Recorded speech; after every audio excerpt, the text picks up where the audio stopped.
ETF index mutual funds నేర్చుకుని stock మార్కెట్లో రాణించాలనుకుంటున్నారా? వెంటనే ఈ నెంబర్కి కాల్ చేయండి.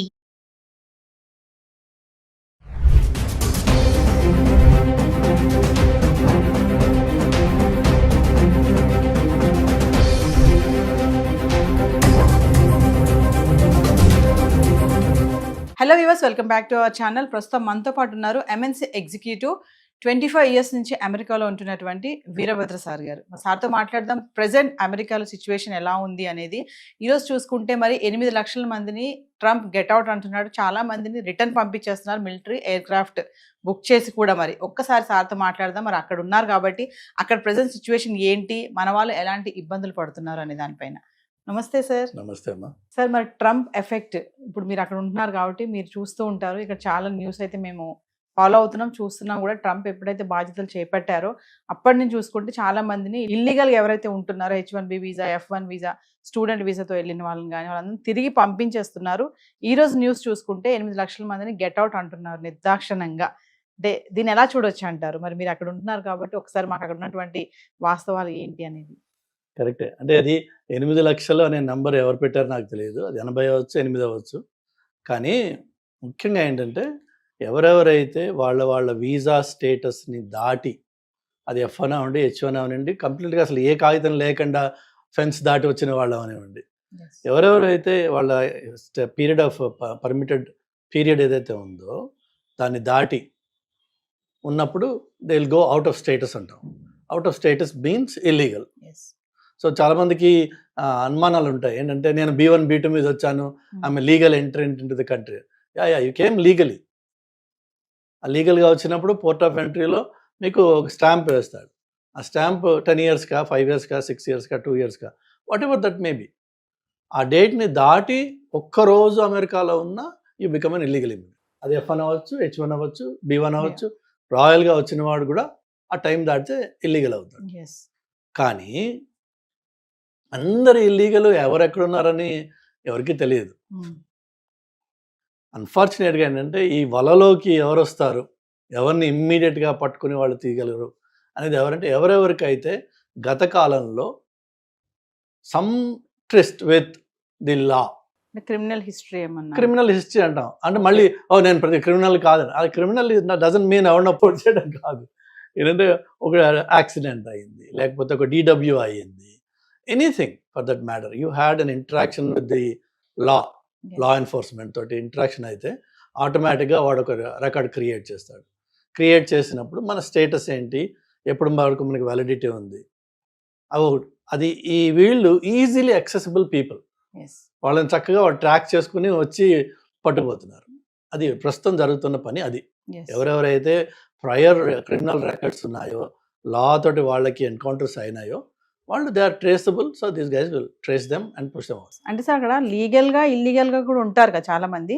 అంటే ఇప్పుడు ఈ ఎఫెక్ట్ అనేది ఇద్దరి మీద పడుతుందా, ఓన్లీ ఇల్లీగల్గా ఉన్న వాళ్ళ మీదేనా? ఓన్లీ ఇల్లీగల్గా ఉన్న వాళ్ళ మీదనే. ఓకే.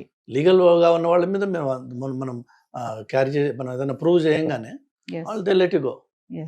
ఇల్లీగల్గా ఉన్నవాడి దగ్గర ఎలాంటి ఆధారాలు ఉండవు, వాళ్ళ దగ్గర కాగితాలు ఉండవు, ఏది ఉండదు. కాబట్టి they have to be remove. అంటే పేపర్ డాక్యుమెంట్స్ కరెక్ట్గా లేకపోతే పంపించేస్తున్నామని చెప్పారు కదా సార్. అంటే ఏమేమి ఉండాలి కరెక్ట్గా? అంటే పేపర్ డాక్యుమెంట్స్ అంటే ఇప్పుడు పోర్ట్ ఆఫ్ ఎంట్రీలో మీరు ఎప్పుడైతే అమెరికాకి ఎంటర్ అవుతారో వచ్చినప్పుడు I-94 అని చెప్పేసి ఒక కార్డ్ ఇస్తాడు.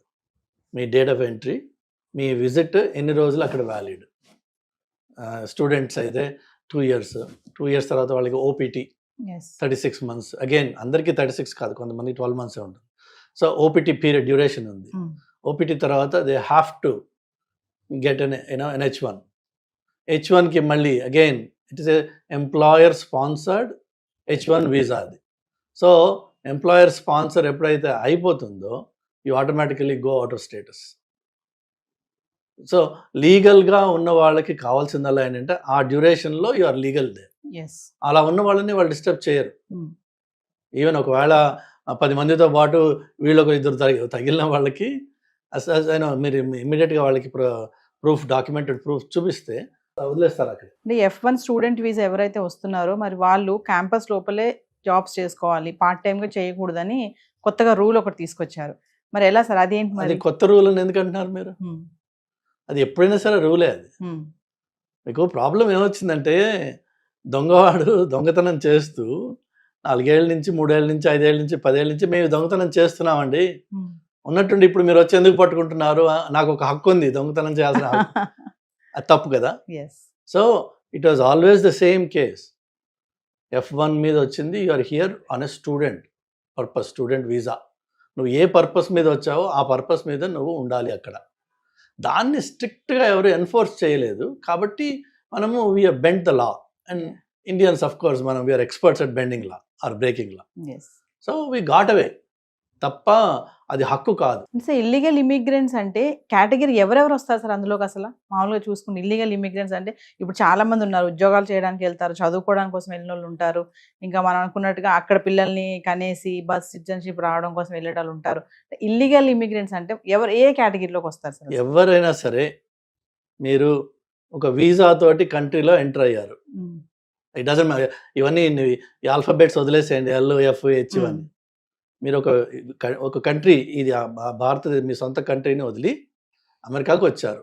వచ్చినప్పుడు మీకు ఒక వీసా అనేది ఇక్కడ కాన్సులేట్లో ఇచ్చేదేమో only it's a permit to travel చేసి అక్కడికి ఎంటర్ అయినప్పుడు CBP అంటారు వాళ్ళు, బోర్డర్ కంట్రోల్ వాళ్ళు. అక్కడ ఒక ఆఫీసర్ మీకు I-94 స్టాంప్ చేస్తాడు.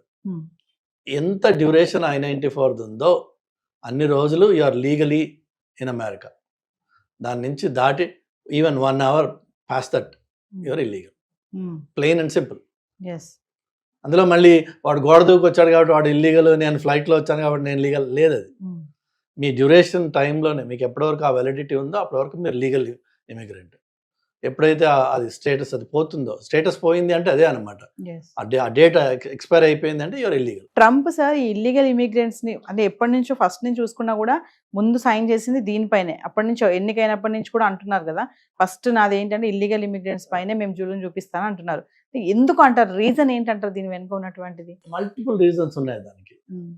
పొలిటికల్ రీజన్ ఏంటంటే some of the deep red states అంటాం అక్కడ కొన్ని, అక్కడ there is an aversion towards immigrants. అది కూడా పర్టికులర్లీ మళ్ళీ అగైన్ కొన్ని కమ్యూనిటీస్ నుంచి వచ్చే వాళ్ళ మీద వాళ్ళకి ఎక్కువ కక్ష ఉంది. ఏంటంటే వాళ్ళు వచ్చేసి మా జాబ్స్ తీసేసుకుంటున్నారు అని ఒక సెంటిమెంట్. అది actually that's not true also. వాళ్ళు వచ్చి పడే కష్టాన్ని ఏ అమెరికాలో పుట్టిన ఏ ఒక్కడు కూడా ఆ లెవెల్లో అందులో 50% కూడా కష్టపడరు. అక్కడ ఉన్న వాళ్ళు లోకల్ అమెరికన్స్ ఎవరెవరైతే ఈ ఇమిగ్రెంట్స్ వచ్చి మా జాబ్స్ దొంగిలిస్తున్నారని అనుకుంటున్నారో వాళ్ళు చేసే పని వీళ్ళు ఎవ్వరు కూడా చేయరు. ఒకవేళ మొదలుపెట్టినా within 1 day they are walking out of it.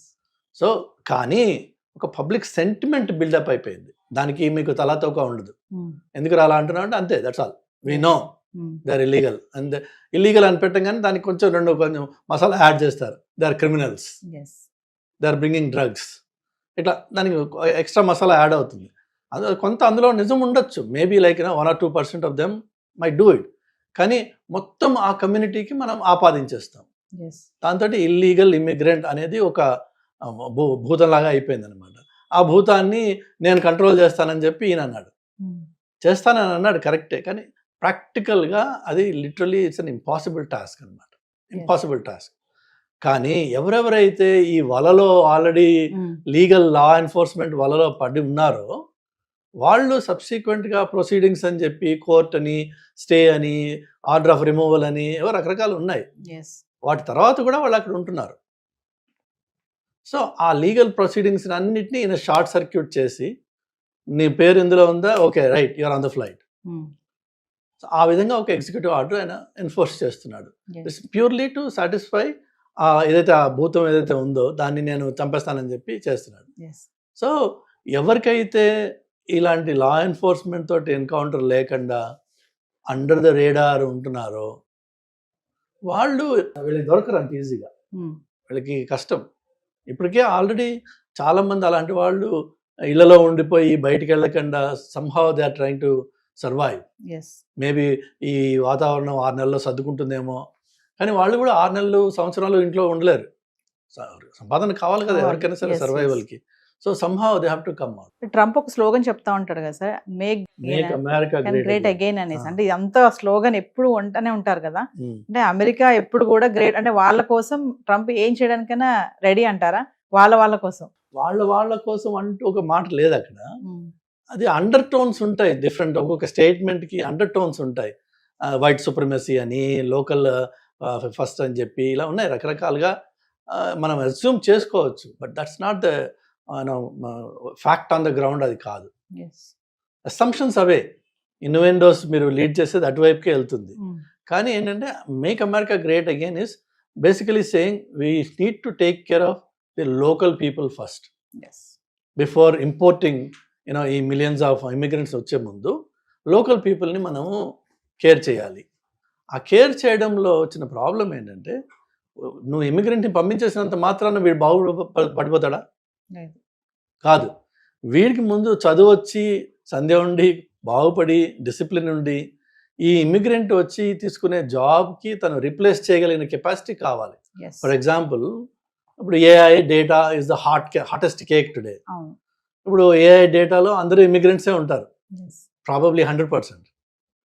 ఇప్పుడు ఆ 100% తీసేస్తే, ఆ లీగల్ ఇమిగ్రెంట్స్ చేసే జాబ్ని తీసేసి లోకల్ అమెరికన్స్ నేను ఇవ్వాలి అనుకుందాము.